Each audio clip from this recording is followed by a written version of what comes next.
नमस्कार दर्शको, उजनी धरणाची 13 ऑगस्ट 2025ची अपडेट आपण घेणार आहोत। उजनी धरण वजा पातळीत असल्यापासून आपण उजनी धरणाच्या अपडेट पाहत आलो आहोत।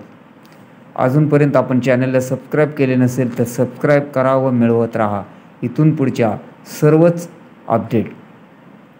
तर दौंडकडून येणारी आवक ही काल सायंकाळी 2551 क्युसेक्स होती, तर ती आज 2171 क्युसेक्स आहे। उजनीमध्ये येणारी आवक ही गेल्या मे महिन्यापासून ही आजपर्यंत बंद नाही।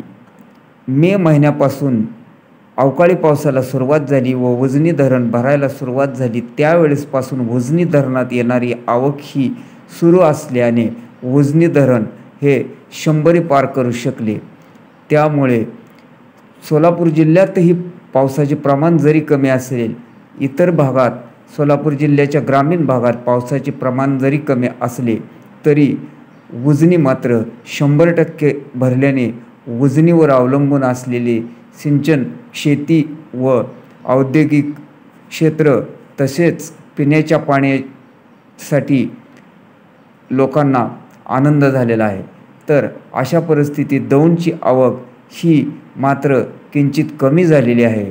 तर उजनीमधून भीमा नदीमध्ये सोडण्यात येणारे टोटल पाणी बंद असून वीज निर्मितीसाठीही पाणी सध्या बंद करण्यात आलेले आहे। तर सीनामाडा योजनेतून 180 क्युसेक्स, दहेगाव उपसा सिंचन योजनेतून 80 क्युसेक्स सध्या सुरू असून बोगद्यातून 400 क्युसेक्स तर कॅनलमधून 1300 क्युसेक्सचा विसर्ग सुरू आहे।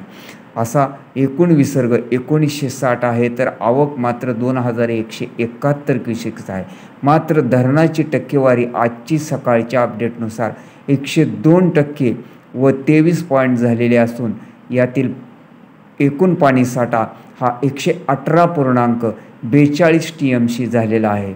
तर यातील उपयुक्त पाणीसाठा हा 54.77 TMC झालेला आहे।